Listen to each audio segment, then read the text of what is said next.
안녕하세요. DB금융투자 리서치센터에서 반도체 섹터 담당하고 있는 서승현 연구원입니다. 오늘은 2월 대만 테크 매출 데이터에 대해서 업데이트 드리도록 하겠습니다. 먼저 이제 도표 1번 그리고 2번을 보시면 2월 대만 테크 품목별 매출의 전월 대비, 전년 대비 증감률입니다. 일단 도표 1번에 이제 전월 대비 이제 2월 대만 테크 품목별 매출을 보면 대부분 품목들이 1월 대비 매출이 감소한 것을 볼 수 있습니다. 매출 감소의 이제 주된 요인은 춘절 연휴로 인한 조업일수 감소 영향이다라고 이제 보시면 되고요. 그리고 도표 2번을 보시면 2월 대만 테크 대부분 품목들이 전년 대비로는 대부분 매출이 증가를 했습니다. 요거의 이제 주된 요인은 대부분 AI 쪽 노출도가 있는 품목들은 전년 대비 대부분 이제 매출이 증가를 했다라고 보시면 됩니다. 조금 더 이제 자세하게 기업별로 말씀드리도록 하겠습니다. 6페이지의 도표 이제 15번을 보시면 TSMC의 이제 월별 매출액 추이인데요. TSMC 이제 월별 매출액 2월 같은 경우에도 1월 대비 매출은 이제 감소를 했습니다. 가장 큰 이유가 아까 말씀드린 이제 조업일수 감소 이제 영향이다라고 보시면 될 것 같고, 하지만 이제 2월만 놓고 봤을 때 이제 사상 최대 매출을 이제 기록을 했습니다. TSMC 같은 경우에는 지금 이제 엔비디아 그리고 AMD 같은 AI 반도체 업체들한테 파운드리 수주를 이제 크게 받고 있는데요. 대부분 이제 3나노, 4나노, 5나노 같은 선단 공정 파운드리 수주를 받고 있습니다. 일단은 이제 3나노, 4나노, 5나노 파운드리 같은 경우에는 레거시 파운드리 대비 단가 자체가 이제 비싸고 AI 반도체 수요 때문에 매출이 크게 증가하고 있다라고 보시면 될 것 같습니다. 하지만 반대로 이제 일반 IT 수요 쪽에 파운드리 수주를 받는 경우에는 조금 이제 부정적인 매출이 나오고 있는데요. 도표 17번을 보시면 대표적으로 일반 IT 쪽 이제 파운드리 하는 업체인 UMC 같은 경우에는 지금 2월 매출이 1월 대비로도 감소했고 전년 대비로도 크게 못 올라오고 있는 상태입니다. 특히 이제 재작년 2022년 대비 매출보다 크게 언더퍼폼 하는 거를 볼 수 있는데, 가장 큰 이유가 TSMC와 달리 UMC 같은 경우에는 AI 반도체 쪽 수주를 받지 않고 있습니다. 대부분 PMIC 그리고 DDI 같은 일반 이제 IT에 들어가는 제품들의 파운드리를 하고 있기 때문에 UMC 같은 경우에는 TSMC와 달리 재작년 그리고 작년 대비 매출이 크게 오르지 못하고 있는 모습을 보이고 있습니다. 그래서 이제 대만 파운드리 업체들을 통해서 알아봤을 때는 지금 AI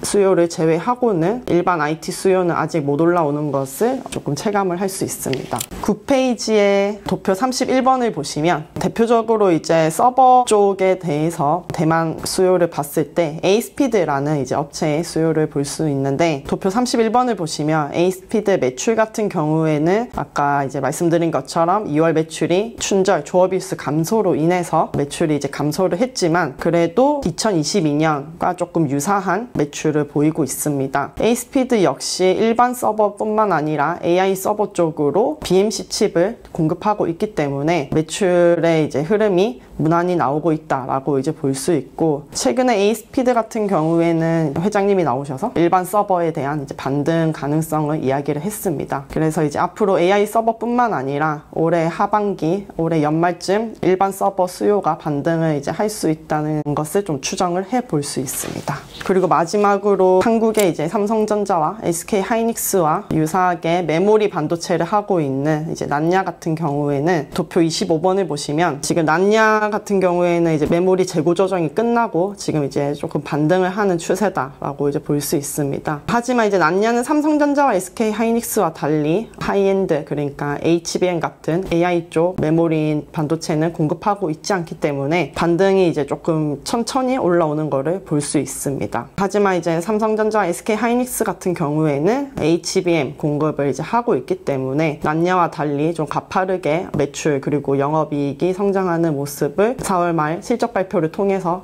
볼 수 있을 것 같습니다. 네, 이상으로 반도체 쪽 대만 테크 매출 마무리 짓도록 하겠습니다. 감사합니다. 네, 안녕하세요. DB금융투자에서 전기전자 섹터 담당하고 있는 조현지 연구원이라고 합니다. 2월 대만 테크 매출 전기전자 부분 이어서 말씀드리겠습니다. 반도체 부분에서도 말씀 주셨지만 2월은 조업 일수가 짧습니다. 게다가 이제 IT, 전기전자 부분에서 가장 큰 계절적인 요인으로 작용하는 애플 신제품의 성수기가 지나갔기 때문에 전반적으로 애플 서플라이 체인이 약한 상황이고, MLCC 같은 주요 부품들의 경우에도 물동량이 전통적으로 약한 시기이기 때문에 2월은 비수기에 속하는 시기입니다. 결론부터 말씀드리자면 2월 실적은 쉬어갈 가능성이 높은 환경이었고, 그런 전통적인 2월의 모습에서 크게 어긋나지는 않은 가운데 상대적으로 견조한 비수기의 흐름을 보였다, 이렇게 봐주시면 되겠습니다. 5페이지 도표 13번 봐주시면 대만 전기전자 관련 업체들은 MLCC나 PCB, 카메라 등 다양한 부품군으로 나누어서 보실 수가 있는데, 이 중에 2월에 조금 눈에 띄었던 카테고리는 크게 두 가지가 있고, 첫 번째로는 노트북 ODM 업체, 두 번째로는 이제 카메라 렌즈 관련 업체들, 이렇게 두 개를 보시면 되겠습니다.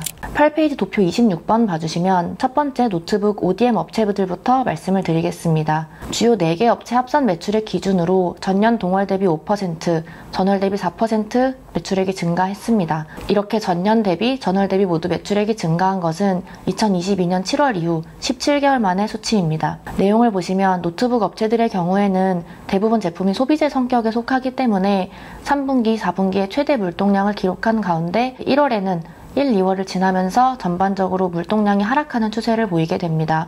그런데 이렇게 유럽과 미국의 소비자 노트북 출하 성수기가 지나갔음에도 불구하고 이번 2월에는 출하량이 증가했고, 그런 가운데 단가도 상승한 모습을 보였습니다. 사실 이렇게 상대적으로 호실적이 나오기는 했지만 전반적으로 업체들이 1분기 출하량이 QOQ로 감소할 것이라는 것에 대한 톤은 유지하고 있는 상황이기 때문에 노트북 산업이 완전히 반등을 했다, 이렇게 결론 짓기에는 시기상조에 있다고 보고 있습니다. 다만 분명한 방향성은 업체들이 공통적으로 AI PC에 대한 하반기 모멘텀을 낙관하고 있다라는 것에 있습니다. AI PC의 경우에는 연중으로 전체 PC 시장을 더욱 활성화하는 촉매제 역할로 작용할 것으로 보고 있습니다. 아직 초창기에 속하기 때문에 올해 전체 PC 시장 가운데 AI PC의 보급률은 한 자릿수에 머무를 가능성이 매우 높습니다. 그럼에도 불구하고 하반기에 들어서면서 PC 교체 수요가 도래하게 되기 때문에 올해는 PC 시장의 전년 대비 물량 성장을 기대하고 있는 환경입니다. 두 번째로 주목하실 만한 부분인 카메라 렌즈 제조사로 넘어가면 13페이지 봐주시면 주요 2개 업체 합산 매출액 기준으로 2월에는 YOY로 30% 이상 매출액이 성장하는 모습을 보였습니다. 7개월 연속으로 굉장히 큰 폭의 YOY 성장을 이어가고 있는데, 이 데이터가 카메라 렌즈 사양 업그레이드라는 굉장히 중요한 방향성을 보여주고 있다, 이렇게 해석을 하고 있습니다. 왜냐하면 사실 지속적으로 모바일 물동량에 대한 의심과 우려가 작용을 하고 있는 환경이고, DB금융투자의 경우에는 이제 24년 글로벌 스마트폰 출하량은 2% 성장할 것으로 바라보고 있는데, 그럼에도 불구하고 사실 가장 윗단인 모바일 디바이스의 출하량 자체가 분명히 물량 성장에 한계에 부딪힌 상황에 있습니다. 그럼에도 불구하고 모바일 카메라 렌즈 벤더들이 이렇게 실적이 지속적으로 잘 나오고 있는 상황입니다. 이것은 고해상도 개발의 핵심이 되고 있는 잔망경 렌즈의 탑재가 늘어나고, 최상위 플래그십 모델에만 적용되던 최고 사양이 이제 아래 모델로 하향 전개되는 것처럼 산업 전반적으로 믹스가 개선되고 있다는 것을 의미합니다. 이렇게 되면 자연스럽게 단가도 상승하게 됩니다. 특히 그동안 카메라 스펙 업그레이드를 주도해온 것이 애플인데, 이제 애플 물량이 하락하게 되는 1월과 2월에도 지속적으로 이러한 방향성이 확인되고 있다는 것은 논 애플 진영인 특히 중국 업체들을 중심으로 굉장히 공격적으로 카메라 스펙을 올리고 있는 움직임이 확인이 되고 있다, 이렇게 해석하실 수가 있습니다. 2월 대만 매출액 중에 전기전자단에서 중요하게 보실 만한 부분 정리드렸고, 이제 업황을 다시 한번 말씀을 드리자면 사실 여전히 거시 환경은 불안정하고 이제 전반적인 세트 수요가 폭발적으로 증가할 것이라고 낙관하기에는 아직도 어려운 환경에 있습니다. 그럼에도 불구하고 중요한 것은 이렇게 세트 성장이 어느 정도 이제 상반기 막혀 있다고 하더라도 분명한 성장성을 가질 수 있는 부분이 어디 있느냐 하는 것인데, 이게 앞서 말씀드린 노트북 ODM과 카메라 렌즈 제조사 실적에서도 보셨다시피 그 안에서도 확인이 되는 분명한 방향성이 있습니다. 이것이 이제 AI PC의 확대 적용, 그리고 카메라 렌즈 고도화와 같이 디바이스 자체가 고급화가 되고 고사양화가 된다는 방향성이 이제 전기전자단에서 핵심이 된다, 이렇게 보시면 되겠습니다. 따라서 전방 수요를 보수적으로 가정하여도 분명한 성장을 보여줄 수 있는 영역에 주목을 하셔야 하고, 이제 부품으로 정리를 드리자면 이와 같은 영역에 대한 수혜를 가장 크게 기대해 볼 수 있는 영역은 이제 MLCC, 카메라, 렌즈 정도가 있다, 이렇게 보시면 되겠습니다. 이상으로 2월 대만 테크 매출액 전기전자 부분 정리드렸습니다. 감사합니다.